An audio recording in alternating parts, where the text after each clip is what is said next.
Thailand के लोग जब भी धान की खेती करते हैं तो वह खेत में यह छोटी मछलियां छोड़ देते हैं।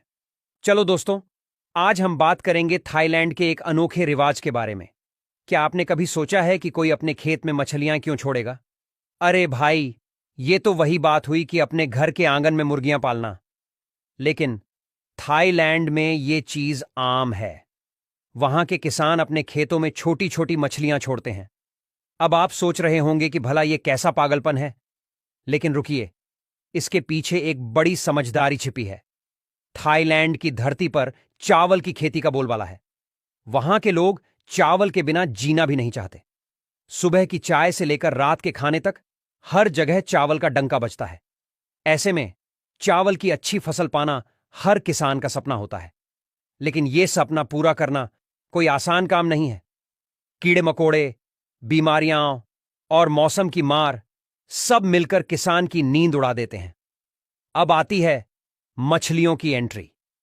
थाईलैंड के किसानों ने एक तीर से दो निशाने लगाने का तरीका ढूंढ निकाला। वे अपने चावल के खेतों में छोटी छोटी मछलियां छोड़ देते हैं। ये मछलियां खेत में तैरती रहती हैं और अपना काम करती रहती हैं। अब आप पूछेंगे कि भाई, ये मछलियां करती क्या हैं?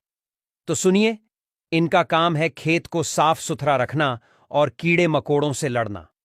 जब खेत में पानी भरा होता है तो उसमें कई तरह के कीड़े मकोड़े पनपने लगते हैं। ये छोटे छोटे जानवर चावल के पौधों को नुकसान पहुंचाते हैं। कभी जड़ों को कुतरते हैं तो कभी पत्तों को खा जाते हैं।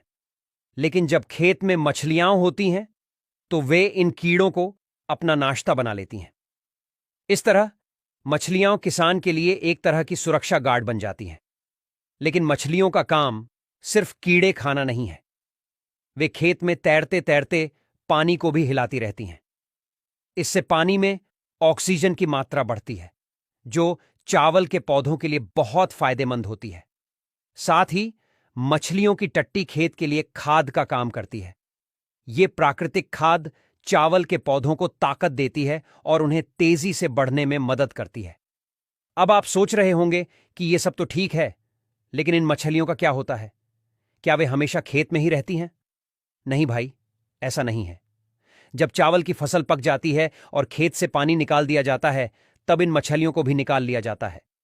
कुछ मछलियां तो इतनी बड़ी हो जाती हैं कि उन्हें बाजार में बेचा जा सकता है। इस तरह किसान को दोहरा फायदा होता है। एक तो अच्छी चावल की फसल और दूसरा मछलियों से कमाई। थाईलैंड में इस तरह की खेती को राइस फिश फार्मिंग कहा जाता है। यह सिर्फ एक खेती का तरीका नहीं है, बल्कि एक पूरा इकोसिस्टम है। इसमें चावल, मछलियां, कीड़े मकोड़े और पानी सब एक दूसरे के साथ तालमेल बिठाकर चलते हैं। यह सिस्टम इतना कारगर है कि थाईलैंड की सरकार भी इसे बढ़ावा दे रही है। लेकिन क्या आप जानते हैं कि यह तरीका सिर्फ थाईलैंड तक ही सीमित नहीं है? एशिया के कई देशों में इस तरह की खेती की जाती है। चीन, वियतनाम और भारत के कुछ हिस्सों में भी लोग इस तरीके को अपना रहे हैं। यह बताता है कि कितनी पुरानी और कारगर तकनीक है ये।